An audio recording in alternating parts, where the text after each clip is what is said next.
반갑습니다. 대기업 시청자 여러분들 그리고 많은 미래산업 주주 여러분들.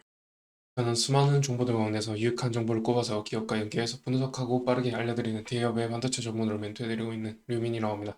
저희는 그날 최신 거시 정보, 미시 정보들을 하나하나 분석해서 알려드리기 때문에 좋은 소식만 전할 수도 있고 나쁜 소식만 전할 수도 있다는 점 이해해 주시길 바라면서 오늘 영상을 시작해 볼 건데요. 구독하지 않으신 분들은 구독 페이지부터 해주시면 좋겠죠. 미래산업의 23년 1분기 실적, 24년이죠. 24년으로 고칠게요. 24년 1분기 실적 발표가 있었죠. 24년 실적 발표를 분기 보고서를 내용을 분석해 보고요. 중요한 기술적 분석 포인트가 있어서 그 부분도 말씀을 드리면서 마무리해 보겠습니다. 일단은 제일 중요한 게 수익성이죠. 수익성 부분에서 지금 33기 1분기라는 것은 이제 23년 1분기죠. 23년 1분기에 비해서 지금 매출액이 10억 정도, 8억 정도 증가했죠. 8억 정도 증가했고요. 그래서 영업이익은 흑자 전환했습니다. 23년 1분기에 비해서 흑자 전환해서 5억 정도, 5억 5천만 원 정도 달성을 했습니다. 그래서 당기순이익은 10억 좀 못 미치는 9억 8천만 원 이렇게 당기순이익을 달성하면서 이제 주당 뭐냐 이거 주당 순이익이 이제 32원으로 이렇게 나왔습니다. 주성면에서 보시면은 지금 당기순이익이 아까 9억 8천 정도 나왔죠. 영업이익보다 더 많이 나왔는데 좀 이따가 이어서 이제 영업이익보다 당기순이익이 더 많이 나온 이유를 말씀드리겠고, 기본 주당이익이 이제 주당이익이 32원 이렇게 나왔죠. 그래서 이제 주가 PER을 계산을 해보게 되면 지금 68배 정도 나옵니다. PER이 68배 정도 나온다는 걸 이제 기억하시고요. 당시 순이익이 영업이익보다 더 많은 이유를 설명드리면, 간단하게 말씀드리면은 지금 영업이익에서 기타 영업 외이익이 있죠. 기타 영업 외이익이 3억 4천, 그리고 영업 외 비용, 이 영업 외이익에서 이 비용을 차감한 금액이랑 금융수익에서 금융 비용을, 이 금액을 차감한 비용. 그러니까 이제 이 두 가지를 더하는데 이 두 가지를 빼는 거죠. 그래서 이제 당기순이익이 9억 8천 이렇게 나오는 거죠. 그래서 영업이익이 지금 영업외이익이랑 금융수익으로 당기순이익이 더 늘어날 수 있다라는 부분을 말씀을 드리는 거고요. 그리고 이제 자본 안정성 면에서 지금 자본 총계 대비 부채 총계는 거의 35%로, 부채 총계는 낮은 편인데요. 그런데 여기 보시면은 지금 재고자산 면에서 지금 제품 재고 자산이 지금 24년 1분기에 작년 동기에 비해서 지금 두 배 정도 늘은 모습을 보실 수가 있죠. 그래서 지금 재고 자산 회전율이 0.3회밖에 되지 않는다. 그러니까 재고가 지금 계속해서 쌓이고 있는 거죠. 이런 부분은 사실 좀 이점보다는 불리한 부분이죠. 그래서 이런 부분은 이제 제조업에서는 재고 자산의 비중이 어느 정도 되느냐 이런 것도 이제 중요한 지표로 보기 때문에 말씀드린 거고요. 그리고 이 회사는 지금 사실 좀 전환사채 부분에서 좀 문제가 좀 있죠. 24년 3월 31일 기준으로 지금 전환사채만 226억입니다. 그런데 지금 이제 바로 상환할 수 있는 능력이 이제 이 네 가지를 더해보면 될 텐데 거의 368억 정도 이렇게 유동자산이 있습니다. 이 아까 이제 226억이라고 말씀드렸나요? 크기에 비해서 이제 368억, 다소 조금 높은 비중으로 부채를 갖고 있다라고 볼 수가 있겠죠. 지금 그룹 차원에서 보더라도 그룹 차원에서 바로 상환 가능한 이제 유동자산을 보시면은 391억, 이렇게 네 가지를 더했을 때 391억 정도 나오거든요. 그런 점에서 지금 별로 사채가 좀 많은 비중을 차지하고 있다 이렇게 말씀을 드리는 거고요.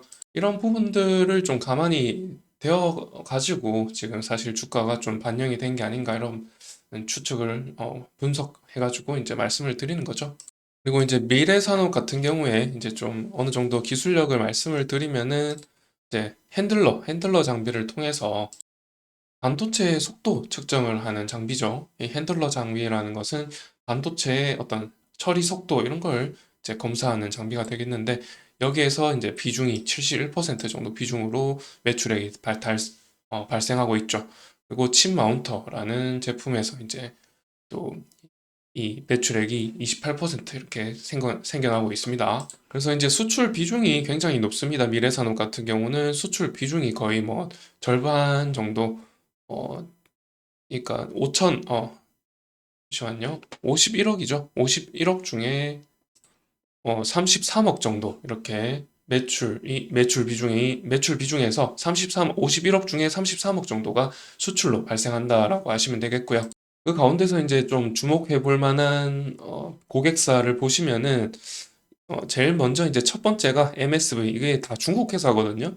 MSV 뭐 양쯔강 뭐 반도체 회사고, 또 여기도 이것도 이제 중국의 상하이에 있죠. 상하이의 반도체 회사고요. 이렇게 1위, 2위, 3위가 이제 중국향이고요. 그리고 SK 하이닉스도 있다는 것을 조금 유념해 볼 필요가 있죠. 뭐 매출 비중은 별로 되지 않습니다만은 또 전분기에 비해서 또 감소한 편이지만은 어느 정도 이제 SK 하이닉스 향 매출 고객사도 있다라는 부분 확인하시면 되겠고, 또 이제 중국향이 있다 보니까 사실 반도체 부분에서 지금 미중 갈등 부분에서 어느 정도 좀 불이익을 받을 수 있는 문제가 있죠. 그래서 이제 그런 미중 갈등 부분 이슈들을 좀 챙겨 보셔야 된다라는 말씀을 드리는 거고요. 그러면 이제 최종적으로 가격적인 측면에서 말씀을 드리면은 아까 말씀드렸다시피 PER이 거의 60배가 넘고요. 그 매출액에 비해서 PER이 다소 높은 편이고, PBR은 뭐 여기 보시다시피 0.86배 이렇게 이제 저 PBR군에 속하긴 하는데, 사실 여기서 이제 굉장히 이제 뭐 따상 가면서 큰 상승을 보였었죠.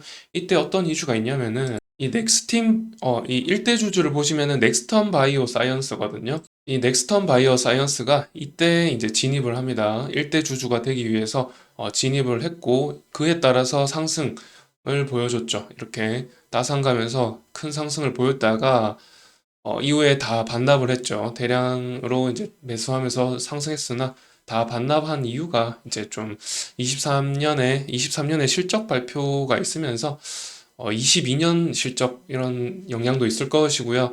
그리고 사채 관련 좀 악성 이슈들이 좀 많이 나오면서 이렇게 모두 반납하는 모습을 보였습니다.